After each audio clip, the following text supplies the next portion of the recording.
Yo guys, what is up? It's Teach here, coming at you again with another video over on Ark Survival Ascended. And as you can see, Ark Extinction Ascended just released, and this video is going to quickly go over every single change that they made, as well as some things that people didn't know about because they're like hidden changes, and people are kind of going to discover them over time. But I'll walk through before you even go into what you need to expect and all of the major things. Obviously, they've got a video here. I'm not going to watch the entire thing, nor am I going to watch it just because you can watch that on your own. But if you go to their Survive the Ark, this is their patch notes for all of this stuff, and there's a lot of information here.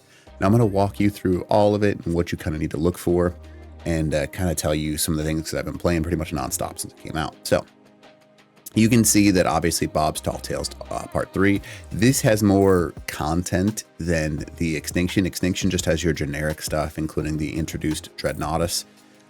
But the other creatures are all just existing already. All of the new stuff comes in Bob's Tall Tales Part 3, so you have to have that downloaded in order to play or bought. Now, it introduced battle rigs, which are like aggressive fighting cars with 10,000 different variations, and then you can blaze your own high octane of destruction. They are really cool. There's lots of different combinations that you're going to be able to use. Obviously you can see right here that there's like different looks that you can get to them with all kinds of stuff. They added some things like armadagos, fire quenching grenades, explosive spears, and a whole bunch of other unique content. Let's go ahead and get into it real quick. So this is the armadago. Super cool, and basically what happens is you can tame this, and it serves unlike any other creature in Ark beforehand. It's going to allow you to have what's called, or what they're calling, a companion. Now the companion is something that will respawn pretty much every time it dies, so it'll fight next to you, but it cannot die. It just automatically goes in, like it burrows into the ground, has a cooldown timer, and pops back up. And it's got a whole bunch of different mods that it's going to be able to have. So armor attachments, anything from giving you information about creatures, carrying sleeping bags. There's, I think it's like 20 different opportunities or 20 different things that it can carry on its back. So you can customize the crap out of your armadago. And yes, you can pet it. It is actually pretty well run. There's some small things and small changes they'll have to make to it, but armadago is a really cool addition. Now, next thing that's a major addition is the battle rigs. Obviously, you can see this is it right here. This is one of them. Right now, there are 3 major body types that can all be blended together, and then there's a whole bunch of different components ranging from wheels that change how fast your car goes, the weapon on the back, the front, and the rear to give you different opportunities. Now, I'm assuming there will be different types of, what's it called? These are just like the base sets. There will be engrams to get different components and different level components. So definitely keep that in mind, because these are all, it literally says primitive on them. So you'll be able to earn the engrams and things along those lines over time. So it's going to be pretty cool to be able to customize your car and have like expensive versus not expensive vehicles, just like you would like a tech suit. I'm assuming it'll increase your stats and change things around. Plus, there's a whole bunch of different mounting options. So you've got flamethrower, minigun, rocket launcher, as well as a tranquilizer, which is going to be interesting. And you can control those from the driver's seat. So they did think about that. So that's pretty freaking cool. Now, the next thing that you should kind of be focused on is these are really neat. These are the different outfit skins and things along those lines. These are armadagos. I'll talk about that. So it gives you kind of like this cool, I think this one's the Warlord and this is the War Pig over here. Not totally sure. I think this is Warlord and that's War Pig. But they give you it's like Mad Max-esque vibes. And then these are the armadago skins that I was talking about. This one lets you breathe underwater with the armadago. This increases its damage output. I believe this is the sleeping bag attachment. I can't tell. I don't see the spy one here, but I think this is like the saddlebags one. So that's pretty cool. So obviously this is just like the entry level stuff, and there's a ton of stuff. Now this is the garage. We talked about it earlier. This is where you make your vehicle. Now, it is pretty cool.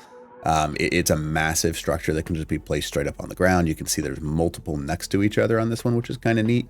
But it is really cool, and it's basically you're building, customizing, and unleashing your battle rigs on the wasteland. So there's lots of different opportunities that do exist. And yeah, so those are the major things. This isn't it, by the way. I'll talk about some of the other stuff in a second here. You can see explosive spear, devastating weapon. It basically does limited damage to living creatures, but it does about 400 damage to structures, and it will 2-pop an automated turret, or like 6 of them will kill a heavy turret. So that's pretty freaking cool. Now, it is not out on Xbox at this moment in time, but it will get added to Xbox, so just be aware of that. Now, the Ark Extinction Ascended is live that we just talked about. Here are some pictures. If you haven't played Extinction before, there's some major changes to what you've considered as a normal map.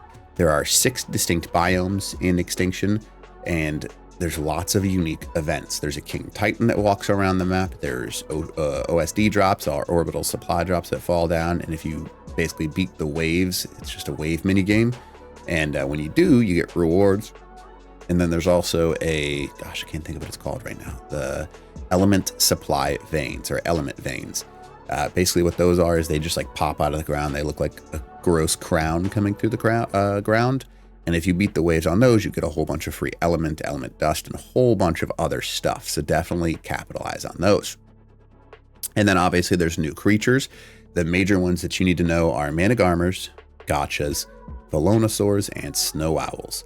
Those are the 4 major ones. Managarmers are mini flying mounts, kind of, that are tanky and do a lot of damage. Snow Owls will literally heal your teams and freeze people in place, pretty popular for PvP. Velonosaurs are literal turrets. They shoot like spines and needles and can be set up like an actual turret. They don't do as much damage as a turret, but, you know, it is what it is. So people will use those, and you'll have massive walls of like 100 Velonosaurs added into 100 turrets. It's kind of crazy.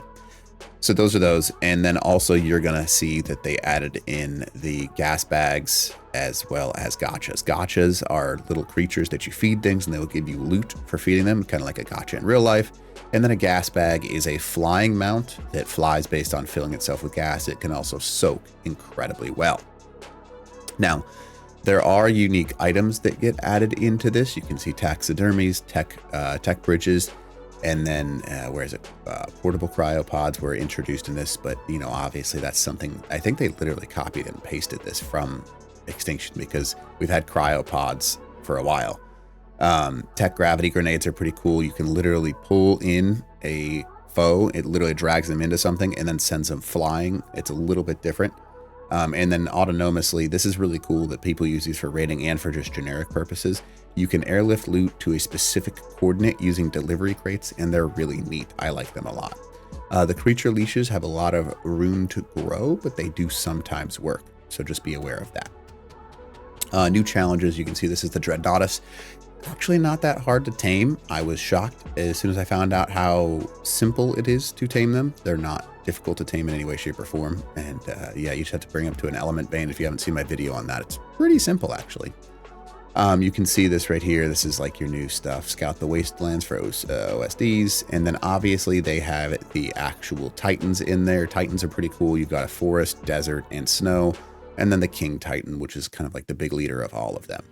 So pretty cool. All of those will give you loot, element, all kinds of stuff. I believe they still give you engrams for completing those as well. All right, so new with this update, we talked about pretty much all of this. I'm just going to go over some of it real quick. We talked about the armored doggo. We talked about the battle rigs. We talked about the spears. The extinguisher grenades are really cool. Basically, because they added so much flame on everything, they added these grenades that you can hit the ground with, and anything that is on fire will immediately get a buff and turn it off fire. So that's kind of cool, and it basically makes flamethrowers not useful in any way, shape, or form. The new structures, the Blade Wasp Hive. This is cool. It keeps the skies clear, so it basically gets rid of things that are up in the sky. I don't know the exact distance that it does. I've been testing it, but I can't quite figure it out. But it's basically like an air-based turret. Bio grinders, these things are really neat. They basically give you free kibble, and I think they might be useful for PvP. I've been testing it a little bit. Lamps and lights, nothing special. Makeshift Mega Lab, oh my gosh, best thing ever. They make it so you can actually convert element dust into element without having to have it on your body. Tribe Towers are really cool. They give you the ability to basically increase your stats the longer yours is up in the air. And then the Battle Rig Garage is part of the Battle Rig, so you know, nothing too shocking on that one. The Wasteland skins, we talked about this. Structure tile sets, pretty self-explanatory. Same thing with all the skins and stuff like that, but obviously you can see the Dreadnoughtus. They add wild babies for all of these things, and oh yeah, they added in Tech Dinos, which are higher level creatures. Tech Rexes, Parasaurs, they basically get plus 30 levels. So a Tech Rex is more valuable than a regular Rex because it's got a higher level cap on it. Super freaking cool, just saying. And then the new additions, the King Titan. This is very important for a lot of people. They're not going to recognize this, but 1900 local time, that's a real lifetime at 7 p.m. every single day is when the King Titan will show up. And then here's where it shows up time-wise on your servers every single day. So it's going to be 7 o'clock EU, 0, and this is UTC. So just look at UTC in order to figure out when that is. It's all the same time every single day.